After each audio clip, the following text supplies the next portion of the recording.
আমি না খাওয়ার সময় একদম প্লেটটা ভরে নেই খাবারটা, মানে আলাদা আলাদা করে তরকারি একটার পর একটা ওইভাবে নেই না, মানে প্লেটের সাইডে সব ধরনের তরকারি একসাথে নিয়ে নেই। তো আজকে প্লেটে ছিল হচ্ছে তেলাপিয়া মাছ ভাজি একটা আস্ত, আর তেলাপিয়া মাছ ভাজির সাথে যদি আমি একটু পেঁয়াজ মরিচের ভর্তা না মাখায় খাই তাহলে তো আর এটা মজা লাগবে না। তো প্রথমে আমি বিসমিল্লাহ করে শুরু করলাম হচ্ছে পেঁয়াজ মরিচের ভর্তাটা দিয়ে। আর মাছ ভাজির সাথে কিন্তু এই ভর্তাটা এক কথায় অনেক বেশি মজা লাগে।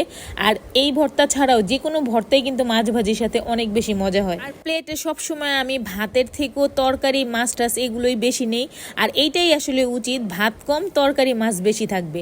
তো এরপর হচ্ছে আমি একটা মানে একদম গুঁড়া মাছ আর কি একটু বেগুন আলু ঠালু দিয়ে একটু চচ্চড়ির মতো করছিলাম, এটা দিয়ে খাইতেছিলাম লেবু চিপড়া চিপড়ায়। আলহামদুলিল্লাহ এই তরকারিটাও অনেক বেশি মজা হয়েছিল।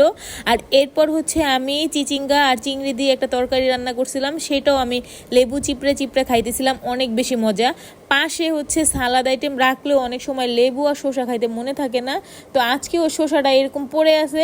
পরে ভিডিওটা শেষ করে আর কি আমি আস্তে আস্তে শসাগুলো খাওয়া কমপ্লিট করলাম। আলহামদুলিল্লাহ এই ছিল আজকে আমার খাবার। তো তেলাপিয়া মাছের মাথাটা কিন্তু আমার অনেক বেশি পছন্দ, তো আজকে মাছটা খেতে খেতে বিদায় নিলাম।